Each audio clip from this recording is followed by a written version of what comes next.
Fellow students and professor, you ask yourself, what is police brutality? Police brutality is an extreme form of police misconduct. Examples of police brutality contain shootings, beatings, and... Oh. I don't like using Blackboard. I want to use Canva. Yeah, but on Blackboard it's only this version, MP4 version. Oh, this one? I like that one. I use Canva. Can I use it? Well, you got to figure out how to use Canva. You have to log on. Yeah. So then click on the arrow and then log on. Yeah, that'll be better. Yeah, that'll be better. Thank you. Yeah, because the Blackboard version is the MP4 version. I know. I know. That's fine, Lily.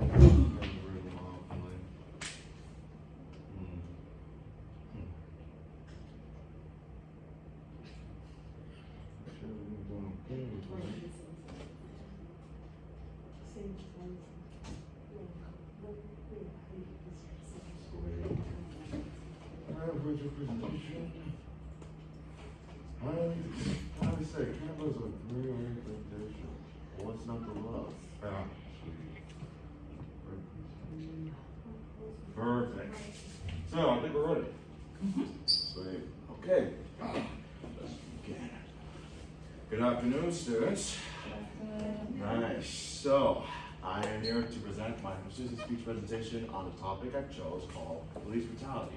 As you can see, these are the images that represent the police officers. Maybe they're armed and dangerous, but I think of them as the men who are just wearing their outfit for Black Friday today. Or is it? So without further ado, without no interruptions, let's begin. So, introduction to police brutality, persuasive speech. The excessive use of force by police officers is widespread in our society. Many innocent people died, families destroyed. We cannot ignore this anymore. Police brutality is a violation of human rights. Police officers are to protect us and not destroy us. It is the people of color that are mostly affected by police brutality. It is time to put an end to this outrageous act. So we cannot ignore this issue any longer, because if we ignore it, and it will continue and it will never stop. So without further ado, here is a verse video of what police brutality means in my own words. Fellow students and professor, you ask yourself, what is police brutality? Police brutality is an extreme form of police misconduct. Examples of police brutality contain shootings, beatings, and chokeholds. The next slide are examples of how we can end police brutality. And here it is.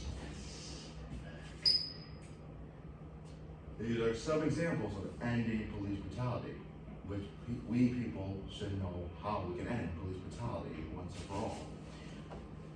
There are lots of ways we can end police brutality, which can include ban chokeholds, no more shootings and beatings in our areas, in our neighbors, in our communities, and end regional discrimination. And also a little more about information behind police brutality. Police should be held accountable for their action. They need proper training and screening of officers to be sure they are fit to protect their communities. Their training should include conflict resolution and cultural sensitivity. Their weapons should involve tasers and pepper sprays to avoid the alternative deadly force. We need to be sure that there is equality. Equality and health justice are served. Police brutality cannot continue to go unchecked. Let's take a stand against it and demand change. And now, the next slide, I have uploaded a video about how we people can persuade how we can end police brutality. And here it is. To reduce police brutality in our community and in our neighborhood, there is an event that happens every year in the summertime, and that will be called the New York Police Department National Night Out. Now, I, as a person, became a volunteer of this event in the year 2016. And I, as a volunteer, meet new interesting people and what they do in their organizations. I help them set up tents, and after I set up some tents, I took selfies with them, and it was kind of great. Even though friends and family would like to know what each organization will be talking about, as long as everyone will be there, meet police officers, what they do in their lives, that way no violence will be necessary. So in the next 2 slides, I'm about to explain to you what the National Night Out is and show you some of my selfie photos of meeting new interesting people, including a picture of my volunteer badge of what I'm wearing right now around my neck. Please enjoy and tell me what you think. Persuasive people that doesn't know no police brutality. So this is what the National Night Out in 2016 will look like. I take selfies of different people, even with different organizations and companies throughout summer of 2016. Even with that dude sign over there, that's rock and roll. Also with the Go Army Man, company of a woman who is doing business. Dawn T Boutique, selfie with essential water, that's gonna be on the left. And of course a picture of my official or volunteer ID badge that I took. So, which is kind of great for you guys to come out and enjoy the experience of the National Night Out for NYPD in parts of New York. Now, next slide. So you guys ask yourself, what is the National Night Out? The National Night Out is an annual community building campaign that promotes police-community partnerships to make our neighborhoods safer. The National Night Out is a way for neighbors to get to know each other and work together to keep their communities safe, with activities like block parties, cookouts, and safety demonstrations as explained by police officers. That's gonna be for kids to learn more about being aware of their surroundings, you know what I'm saying? Surroundings is good, so if you're not a stranger, then be careful. There are lots of examples. Examples of the National Night Out for NYPD will include these 2 images. One from parts of the Bronx, or maybe from Manhattan, and the other from Brooklyn, or Staten Island, or any parts of New York, which is kind of good. Kids are going to be just like police officers in the year 236, I swear. So to learn more about the National Night Out for NYPD, visit the link here in the description for details. New York City Police Department. And now, official police department just for kids. Check it.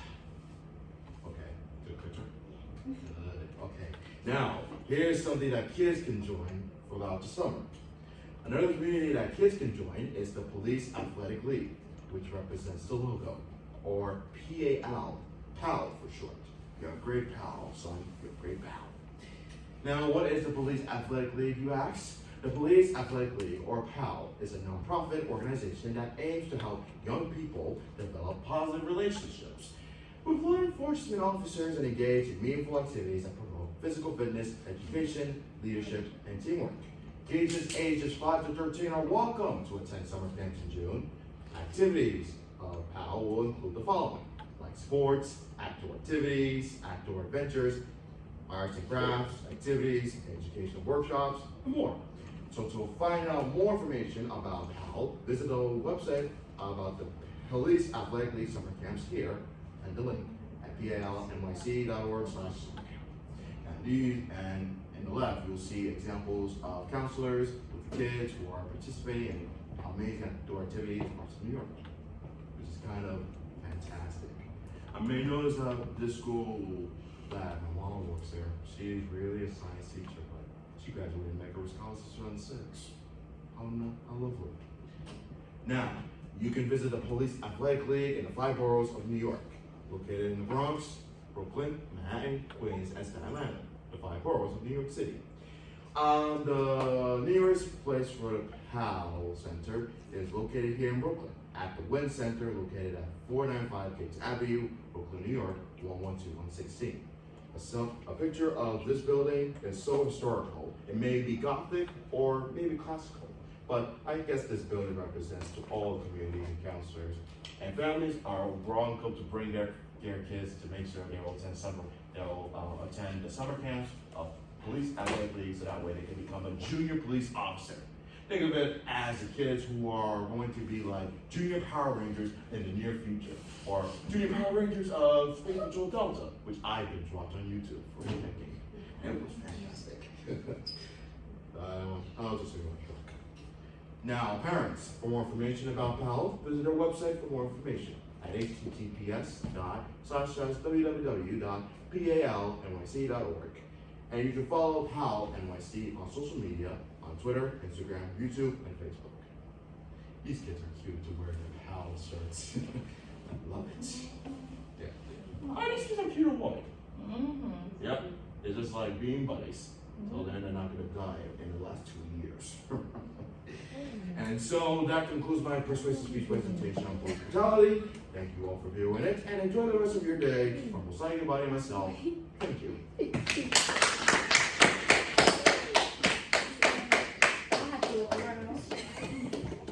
Now, yes, before I leave this podium, are there any questions? If you have any questions, raise your hand and I will answer to you right now. So go ahead. Questions? Comments? I like you give a lot of suggestions for community relations, which I like, especially with children. I think that's important to start young. Yes. Just so that you don't have perception. I feel like a lot of the times people who have the issues with the police is because they never had that training as a child, you know, like what's expected if you ever got pulled over, or like to always carry with you, or knowing that police are friendly, you know, so I really enjoyed that you included that. With the PAL, Police of Blakely, of course I did. Because if I didn't add that, then the thing is, the kids will, you guys will know. Because if you guys have kids, like, if you guys have kids in your family, they can definitely participate in the police athletic league summer camps. That happens from June to September. Yeah, that's why camps happens only in the summer. Not in the winter, not in spring, not in the fall, just like summer camps. Okay, any questions? Yes. I agree. It's great for people and the community and all that. But I feel like, because I wasn't here, is there anything that talks about like what police can do to change that type of behavior instead of us having to reach out to prove ourselves? Is there anything that, like, you know?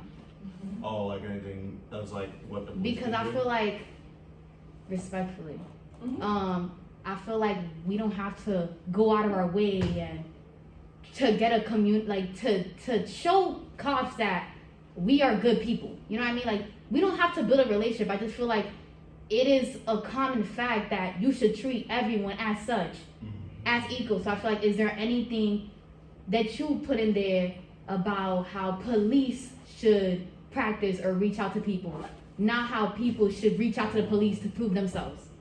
Oh, that could be a very good, interesting question you asked, Manalisa. Yeah. No, Louise Angie.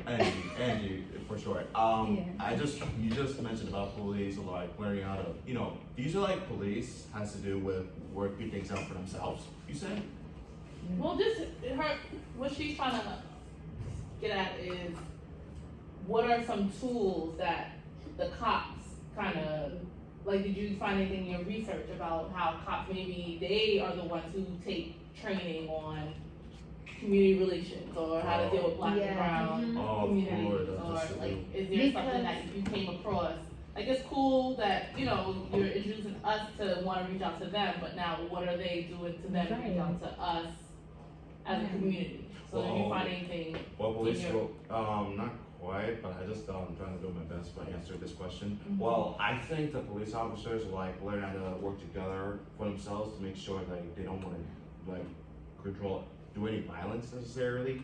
So the fact of the matter is, they have to reach out to the boss to make sure that they have to start training as hard as they can, as long as they don't do anything that's dangerous to hurt people. It's to help out the people who are in danger, or if there's any crime that's happening in parts of the community and parts of the transportation, And the fact of the matter is that police officers are trying to work things out no matter what. They cannot start any violence necessarily. They just want to make sure they get to the bottom of stopping some criminals to not do anything vicious in the streets. Like, you gotta make sure that every police officers are surrounding themselves for not getting killed by any criminals, no victims of criminals. That's why criminals are out there only in the nighttime, but not in the daytime. So, in the nighttime, police have to be aware of their surroundings, so that way, when there's crimes has happening, like for example, there's fear evasion, even for people who are just dumping, you know, and the rest of the crimes that is happening in parts of the neighborhood, they will be ready. Go ahead. Oh, I was gonna add on to, I feel like you said, they should have practice on to hold themselves more than like being so quick to take out their guns or stuff like that. Like, I feel like they definitely practice on how to control themselves from having such like urges. Also, I just feel like the police department, just very racist history, should be, you know, changed. Cause there's a lot of like police officers that talk about how like they would tell them to go to these certain blocks or go to these certain, you know what I mean? Like stuff like that, those type of practices should be changed. Yeah. It has to be changed. Again. Yeah, it has to be changed. I mean, police officers are doing their job 24/7 to help people, but all of a sudden, this was like, all of a sudden, they just have the audacity to be like knowing about, let's say, arrest people for like a person who's recording this video, and then these folks are just like attacking police officers what they didn't do. I mean, it's just too much to handle. I mean, it's because of, let's say, they're controllable. They may be controllable, but at the end I say, I just scroll through Twitter, you know. I'm not on Twitter, but I'm just like exploring Twitter to know what these mates have done to these police officers. Just do what they want, and then nothing. Yeah. I think also as adults, because I remember being in high school and like the school that I went to, we had to learn things like the Miranda warning and like Yes. what are our rights, you know, like something that is important is always have ID on you. Like I feel like people, even just like as a community, Black and brown, we don't know the law a lot, and we don't know the rules, and we kind of like move with this like kind of like, you know, whatever attitude. So I think just as an adult, for you guys, it is important to learn your rights. You should know what the Miranda warning is, and if you ever got stopped, like what are things that you should be doing. Stop it first. Even so like me, like my parents, we have a youth center. I don't know if I've ever shared this, and we grew up in Crown Heights, and my dad is very close, you know, has a close relationship with the NYPD, and just, he's like the one who develops the relationships between the community and the people. And about a year ago, I got pulled over right around, I was leaving the job, and the cop, I had my cell phone, I was doing something, I was breaking the law. I mean, plain and simple. But, I was doing navigation, I had my son in the car, bring him home from school. Someone pulled me over, I got a little ticket, and then it turned out, oh, I knew your dad. You know, like after the fact, when I said, oh, I work at the college, my dad is, so and so, and he's like, oh, I know him, but he had already gave me a ticket. But just not knowing, just having that, I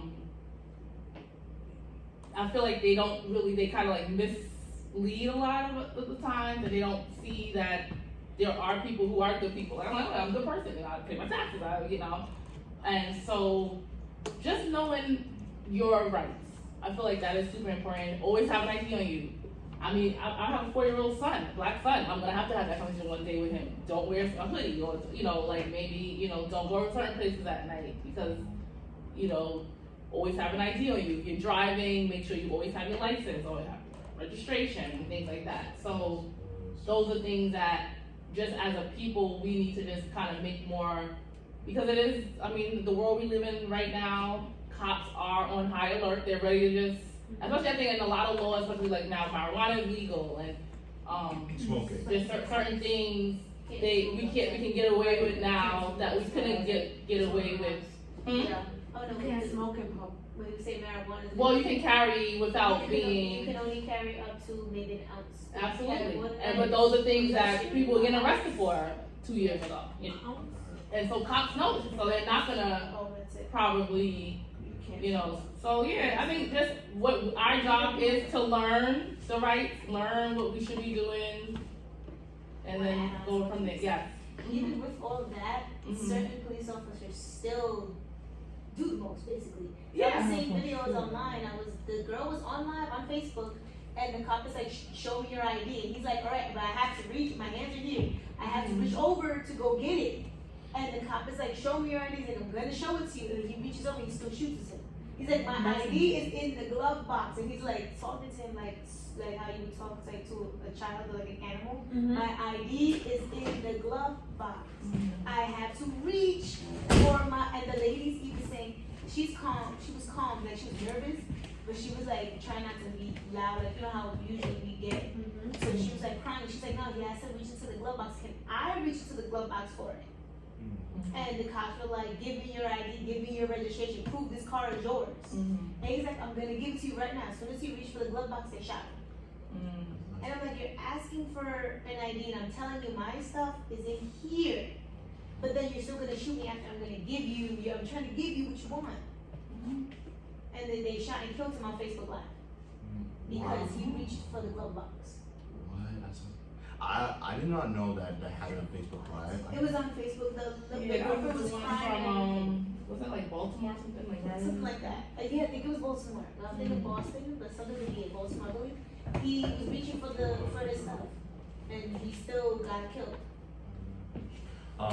You have a question, man, Lisa? I was gonna say, I agree that knowledge is power, but I do feel like, especially because they got cameras, like if you see that they're abusing their powers, I just feel like you should take their badge away. They're not fit to be a police. Like, I just feel like their cams should be examined more, and you know, really look into like if they see that clearly this person, that the whole life should be examined, and that man's badge should be taken away for doing such thing. But the thing is that even if they try to quote unquote make a community with us, they have a community with themselves, and all of them equally be abusing that shit. Man, it's because of police officers who are just like breaking the law, right? Yeah. Wow. And even if Then they you're cheat holding with each one other side, like, accountable, what's going on? like if you, I don't know if you've seen the movie Body Cam. The other lady was trying to hold the fellow officer. She was a black cop, black lady, and she was trying to hold her fellow officer accountable for trying to like basically be doing the most, trying to arrest somebody. And what they did was the whole department turned against her, and they all tried to kill her. Exactly. Oh, Like, do you that's know not what I fair. mean? That's not fair. Yeah, it was a movie called Body cam, I'm gonna check it out. Yeah, it's called Body Cam. And Okay. it was a really interesting take on it. Okay. Alright. Thank you. Any more Very questions? good. Alright. Very good. I feel like this is an evolving topic, so hopefully you continue to research. Thank you. What's this? Good job. Good job. Body Cam. You ready? I'll set up for you. It was a horror movie. And they were like